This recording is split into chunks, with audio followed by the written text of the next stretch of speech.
This is the only country in the world which can invade and conquer Israel.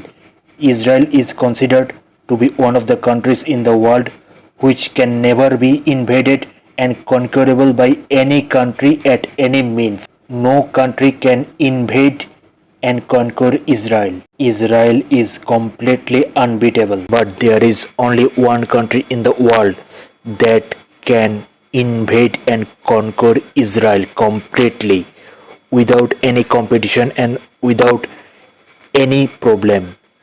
And the name of the country is the United States. US is the only country in this world which can invade Israel. The United States is the only country capable to invade and conquer Israel.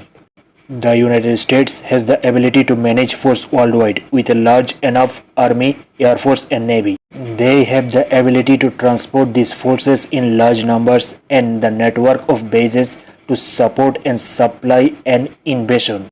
It has the greatest combination of assault ships and carrier-based aircrafts that can attack air to ground. So, do you have any question about that? If not, remember that USA and Israel are good friends and they will never be fall into any war with one another. Israel will never attack the US and the US will never attack Israel. The United States will never invade and conquer Israel. They are very good friends to each other. So, this is just an estimation to understand the current situation in the world, that Israel is one of the countries in the world which can never be invaded, that I have said you before, and United States is the only country out of this list which can invade and conquer and win the complete land of Israel. This is the fact, but the reality is, if you do not have any question, the US will never attack and invade Israel because they are good friends. They will never attack one another. This is the reality. So they are good ally to each other.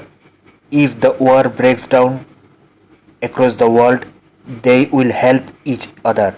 They will share logistic supports, intelligence to protect one another land from any enemies in domestic and foreign. So Israel and United States are good friends to one another. So no one will attack Israel or US. Never.